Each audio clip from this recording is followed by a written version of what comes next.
கொண்டா ஒரு பூண்டு உரிக்க தெரியுதா உனக்கு? கூட நான் உரிக்கிறேன். கையை கிழிச்சுக்க பாதியா பாத்துதுங்க. ஆமா கையை கிழிச்சுக்க. ஓ இவரு விடு விடு பரவாயில்ல பரவாயில்ல. ரொம்ப அறுத்திருக்கே. கொஞ்சமாச்சு ரத்தம் வருதா பத்தியா? இதுக்குதான் டாக்டர் எல்லாம் நல்ல ஒரு ரத்தம் ஊறணும்னா மாதுளை பழம் திங்க சொல்லுவாங்க. என்னங்க இவ்வளவு லேட்டா போய் சொல்லிக்கிட்டு இருக்கீங்க? இது ஆரம்பத்துல சொல்றது இல்லையா? புருஷனுக்கு ஒண்ணுனா துடிச்சு போயிருவாளே. ஐயோ ஐயோ. எத்தனை திங்க சொன்னாங்க? நிறைய திங்க சொன்னாங்களா? 1 2 சொன்னாங்களா? நிறைய திங்க சொல்லிருக்காங்க. அப்ப டெய்லி ஒரு 2 கிலோ 3 கிலோ வாங்கிட்டு வாங்க.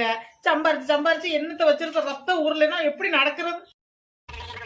அதே உங்களுக்கு ரத்தம் வரலங்கிறீங்கல்ல, அப்புறம் இது கை நீட்டிக்கிட்டு இருக்கீங்க. நீங்களாவது ஒரு நாளைக்கே காய் உரிக்கிறீங்க. நான் டெய்லி காய் உரிச்சுக்கிட்டு இருக்கிறேன். அதனால நான் தான் நல்லா திங்க. நாளைக்கு 5 கிலோ வாங்குவாங்க.